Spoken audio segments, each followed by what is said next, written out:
Allohning yo'lida qurbon etyapsың-da o'zingni.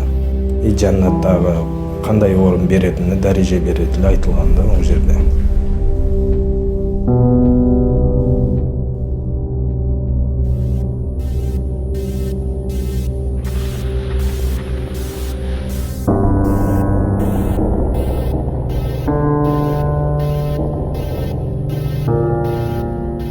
Men Rasulov Shahro Firqadovich 1989-yili tug'ilganman Turkistonda.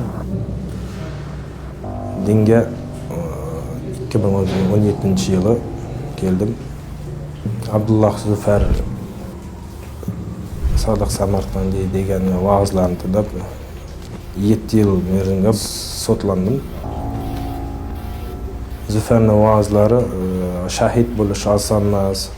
21-asrdagi shahid shu va'zlari bilan odamlarga yuborib, radikal videolarni yuborib, o'shunday xatoliklarga yo'l qo'ydim. YouTube'dan ilm olgan odamlarga urf-odat degan to'g'ri emas, bu dinda yo'q deb yetkazar edi. Asli urf-odat endi har qanday o'zbek millatining, qozoq millatining o'zining urf-odati bor.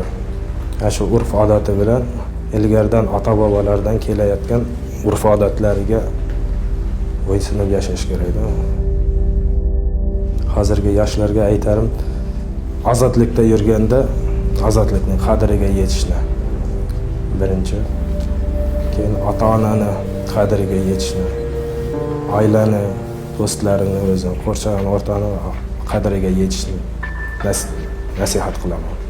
YouTube'dagi videolar dinga o'zlaringga ilm olishga to'g'ri yo'l emas. O'zlaringga ustoz olib, ustozdan ilm olish kerak. YouTube'da tarqatyapgan radikalniy videolar tarqatyapgan Yusuf Davron, Abdullah Zufar, Sodiq Samarqandi, Abu Saloh ashlarni tinglamangizlar, o'zlaringizga ustoz bilan ilm olishlaringizni so'ranaman.